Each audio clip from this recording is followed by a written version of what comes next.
bu weesoo loolu tamit bëggoon nañoo xam yéen waa Jamra seen élection nan lay demee. élection waaw. voilà ñu ngi def suñu dernier congrès fii ci CICES. Imam Massamba Diop moo ko présidé. alors au terme de ce congrès ci la ñu reconduire Imam Massamba Diop au poste de président exécutif ba pare utal ko 3 vice-présidents. Imam Moustapha Diop vice-président chargé des affaires religieuses. Ensuite Imam Adama Niang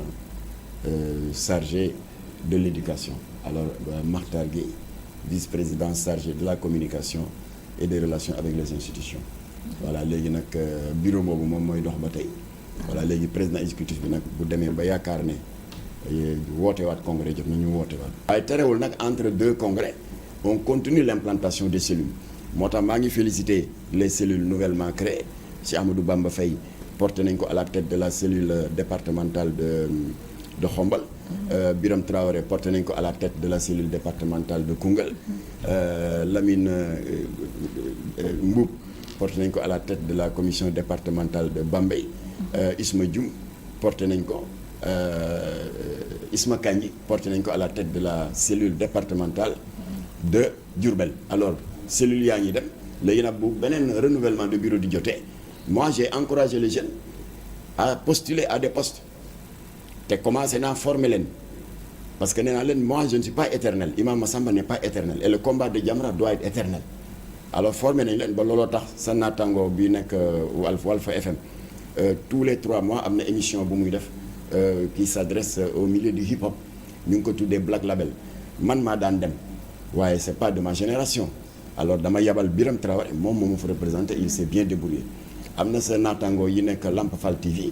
dañuy organiser tous les 2 mois une émission sur la perte des valeurs sur le mimétisme culturel dem naa fa plusieurs fois waaye pour responsabiliser les jeunes dama demander Cheikh Amadou Bamba Faye moom mu dem donc on est en train de pousser une bonne demi-douzaine de jeunes ñu commencer di marquer leur pas au niveau des plateaux comme ça maak Imam Massamba on se retire petit à petit bàyyi la nouvelle génération assurer la relève. mais pour te bu ñu demee ba à terme je vais les remercier parce qu'ils m'auront ainsi donné l'occasion de bénéficier d'un repos bien mérité après 38 ans de combat sans congé. Et maintenant pour un peu c'est-à-dire déconstruire un peu idées yi nga xamante ni am nañ ko ci pour ñenn ñi en tout cas ci Jamra duñu doo leen xaw a yaatal un peu seen mission am benn mission boo xamante ni de prévention la wala de formation ci ñenn ñi surtout ci secteur bu nekk je veux dire parce que mbir mi du rek ci série yi ñu ngi gis souvent ci milieu showbiz bi ñi nga xamante ni ñoom ñoo di ay xale yu ndaw yoo xamante ni dañuy teel a dugg ci wàllum mbigum culture am na ñoo xamante ni way dañuy choisir am na ñoo xamante ni série yooyu noonu la ñuy choisir est-ce que yéen a ngi xool noo leen di yaatalee seen mission ba nga xamante ni dinañ gis aspect prévention bi ak aspect sensibilisation bi au lieu que ñuy gis tout le temps Jamra à la charge et plutôt réactif. mission de sensibilisation et de prévention ñu ngi ko tàmbali février 83 ci la ñuy tàmbali donc def des tournées de sensibilisation dans les quartiers populaires sur les dangers de la drogue. ñu ngi daan ànd ak yàlla na ko yàlla yërëm le docteur Omaïs un Sénégalais d'origine libanaise moo daan ànd ak ñun il parle bien wolof bu ñu demee ci chambre de commerce yi wala ci CEDEPS yi jël le thème de la drogue def exposé xale yi poser question ñu di leen tontu ci sensibilisation bi la bokk. est-ce que mi ngi am ba tey ñu ngi def sensibilisation sur les MST mais en partenariat avec l'Église les MST maladies sexuellement transmissibles maa ngi saluer au passage Paul Sagna de la commission SIDA service de l'archevêché de Dakar dañ daan ànd ak ñoom waa église bi ak un collectif de religieux surtout bi SIDA doogee feeñ Sénégal def des tournées pour sensibiliser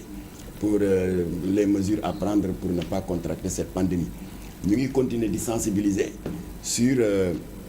le problème de la pandémie Covid-19 non seulement ci sama page boo fa duggee di nga fi gis ay spot sur les mesures préventives moytu leen dajaloo bi les accolades les poignées de main respecter les gestes barrières donc Jamra yu am na une posture citoyenne dans ce cas-là Jamra itam mu ngi assister bu fekkee nous avons fait l'objet de sollicitations parce que bi ñu dugg lu si yoon newul ñu ngi assister les compatriotes qui s'estiment victimes d'injustice il y en a beaucoup waaye yi ci gën a récent rek mooy le dossier de Ama Sénégal la société de nettoiement qui avait fait l'objet de licence dont les travailleurs avaient fait l'objet de licenciement massif mais fay ñu leen seen indemnité ñëw nañ ci Jamra sàkku ñu dox ci tànku jàmm ma contacté président Macky Sall mu boole ma avec le premier ministre Mohamed Boun Abdallah Dionne boole ma ak Antoine Diome l'actuel ministre de l'Intérieur qui était à l'époque agent judiciaire de l'État ba état bi tàmbali na leen fay par tranche joxagum nañ leen 3 chèques de 130 millions du 490 millions voilà li ci des nag day continuer ba 3 milliards yi leen état bi mat xam nga yooyu yëpp ñu ngi koy def di def communiqué mais ça n'intéresse pas la presse alors ñi ngi def jéego itam pour venir en aide aux 93 femmes veuves qui ont perdu leur mari pendant la guerre du Golfe. Arabie Saoudite ak Nations Unies yónnee nañ fi ndàmpaay yi mais kenn gisul fu mu dugg am nañu wow xol parce que wow xol weesuwul lu mel ni veuve ak orphelin nga waroon leen dimbali waaye ñu dimbali leen nga dogaale ko lekk xaalis alors ñu bindaat le président de la République mu boole ñu avec Augustin Tine qui était à l'époque le ministre des Forces armées am naa 2 séances de travail ak moom en présence des délégations des veuves des orphelins et des blessés de guerre ba ñu fa jógee ñu organiser ngandam marche sur le boulevard Général de Gaulle. Le dossier s'est accéléré parce que le Premier ministre nous a reçus bi mu paree mu daal di créer une commission technique daal di jox son conseiller technique militaire le général Amadou Anta Gueye mu présider ko ñu woo ma comme tribunal militaire pour ma seex ak ñoom laaj ak tontu nu mu demee guerre ba nu mu demee lu tax nga ne xaalis ñëw na quelles sont les preuves ma indi preuve yëpp. Alors le général Amadou Anta Gueye était assisté du colonel Abdoulaye Ndiaye de la DIRPA la direction de communication des armées et du commissaire à la retraite Adama Diakhaté dossier ba pare na delloowaat nañ ko premier ministre tegaat na ko ci loxo Macky Sall moom la ñuy xaar en tant que chef suprême des armées mu joxe ndigal pour ñu fay leen xam nga yooyu yëpp ñu ngi koy def foo déggee presse bi wax ko waaye boo ne infidèle rangu waali gars yi ne def ko à la une pendant une semaine kon nag c'est la presse qui choisit la muy siiwal ak ou pas waaye affaire série c'est 1/10 de nos activités. D'accord. C'est le cadet de nos soucis. Ok. lii ma la citeel yëpp. ça c'est en train de faire l'objet d'un ouvrage qui est en train d'être rédigé ñu gis ne que Jamra a beaucoup de victoires te bi ci gën a rëy c'est notre victoire parlementaire Jamra moo fexe c'est pas un projet de loi de l'État. Jamra moo xeex ba dugg assemblée voté lu fa la loi 2007-31 le 30 novembre 2007. qui criminalise le délit de trafic de drogue. Mais nag loi boobu moom wax dëgg yàlla am na ñoo xamante ni ñi ngi am dafa mel ni loi bu discriminatoire la noonu laa ko mën a tuddee ndax fii gis nañ ni moom fii heure bu ñuy jàpp ci wàllum drogue ak yooyu ñu ngi fiy jàpp mooy du ma wax les grands dealers toujours ñi nga xamante ni ces pauvres gens là ñu ndawaan ñi nga xamante ni ay passeurs dong laa leen mën a tuddee ñoom ñoo ciy pâtir et pourtant ñi nga xamante ni ñoom ñooy nekk seen ginnaaw.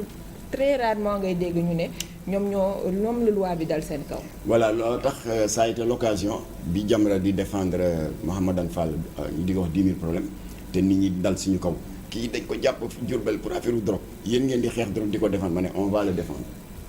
parce que dañ ko bëgg a appliquer la loi 2007-31 or cette loi n'est pas destinée aux consommateurs moom dañ ko war a àtte auprès des juridictions ordinaires flagrant délit wala correctionnel waaye loi bi. cour d'assises nga jëm te ñu tuddee ko tey chambre criminelle c'est pas normal ñuy àtte un fumeur de yamba àttewu kuy trafiquer yamba du yoon alors effectivement man j'ai eu la chance bokk ci ñi rédiger l'exposé des motifs maak Latif Gueye liggéey nañ ci jusqu'à 4 heures du matin keroog la ñu wax lu leer la dañu ne cette loi portant criminalisation du délit de trafic de drogue s'adresse premièrement à ceux qui sont responsables de la culture du conditionnement de l'emballage du transport et de la vente de la drogue fan nga gis fu ñu tuddee consommateur alors kooku la ñu xeex ba am ko pour les narcotrafiquants yi nga xam ne ñu ngi kannasuloo xale yi di tas sëy di yokk insécurité bi ba pare di déstabiliser l'économie nationale avec le recyclage de leur argent sale waaye ki ñuy jàpp ci affaire yamba bett la ci benn bopp koñ dóor la yóbbu la fëgg la une peine lourde Jamra dit que c'est pas normal bëri na fi trop. C'est pas normal parce que ñooñu c'est des malades. mais comme yéen a ko voté lu kay yéen a waroon def suite boobu daal di def bu amee loo. xamante ni moom laa lay tënkal ni li tax ñu ne c'est pas normal parce que un narcodépendant par définition c'est un malade et en tant que tel sa place ce n'est pas Rebeuss bi fi Ablaye Wade nekkee tabaxoon na benn structure bu tudd le CEPIA le centre de prise en charge intégrée des addictions bu nekk hôpital Fann foofu lañ leen war a yóbbu defal leen une cure de désintoxication raxas seen deret ba tooke bi génn ba qu'il ne soit plus dépendant de la drogue ñu retrouver seen équilibre jëlaat seen place seen société bi te Rebeuss ñu réserver ko aux gros trafiquants yi nga xam ne Moustapha Cissé Lo nee na ma procureur woo moo wax ko ñooy ñan ñiy jël seen i milliards di ko recycler dans le bâtiment fii ci VDN bi ñooñu moo tax loi bi jóg waaye malheureusement dañ ko commencé di ko appliquer à l'envers ma ne nag du ñu seetaan Mouhamadane Fall ñu jàpp ko pour un délit mineur de consommation de drogue bëgg ko yóbbu cour d'assises atte ko attewu ko trafiqué te trafiqué wu. d'accord voilà yéen tey jii seen combat bi ngeen ko commencé ak léegi rawatina jamono ji nga xam ne lobby yi dafa bëri ndax commencé woo leen am ay détracteurs. yii astu junj yëpp ay détracteurs la ñu ñi naan Jamra fu mu jëlee xaalis ak yëpp détracteurs yi la. mais il ne parle que de celui détracteurs yi la alors wax naa la nekk que ça fait même pas 1/10 de notre programme. mais la ilaha illallah muhammadun rasulullah